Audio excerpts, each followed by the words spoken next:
ओम नमः शिवाय। शिव महापुराण श्री विद्वेश्वर संहिता अध्याय 19 पार्थिव महेश्वरનો મહિમા। ઋષિઓ બોલ્યા, હે સુત પુરાણીજી, આપ દીર્ઘાયુ હો, આપ ધન્ય છો।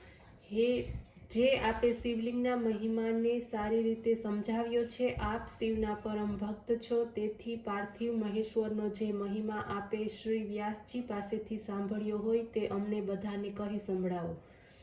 સુત પુરાણીજી બોલ્યા, હે ઋષિઓ, આપ લોકો સાંભળો, હું તમારી ભક્તિ તથા આદરથી પ્રસન્ન છું। શિવના પાર્થિવ લિંગનો મહિમા વર્ણવું છું। હે વિપ્રો, બધા જ લિંગોમાં જો શ્રેષ્ઠ હોય તો પાર્થિવ લિંગ છે, જેના પૂજનથી લોકો સિદ્ધ બન્યા છે। બ્રહ્મા, વિષ્ણુ અને કેટલાય ઋષિઓના મનોરથો પાર્થિવ લિંગની પૂજાથી સિદ્ધ થયેલા છે। સતયુગમાં રત્ન, ત્રેતામાં સુવર્ણ, દ્વાપરમાં પારા અને કલયુગમાં પાર્થિવ લિંગ શ્રેષ્ઠ છે।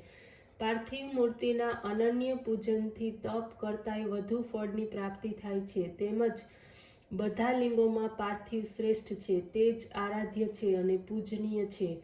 બધા જ વર્ણોમાં બ્રાહ્મણ શ્રેષ્ઠ છે, બધી જ પુરીઓમાં કાશી શ્રેષ્ઠ છે, બધા વ્રતોમાં શિવરાત્રિ ઉત્તમ વ્રત છે। અને જેમ બધી શક્તિઓમાં દૈવી શક્તિ શ્રેષ્ઠ માનવામાં આવે છે, તે જ રીતે લિંગોમાં પાર્થિવ લિંગ શ્રેષ્ઠ છે।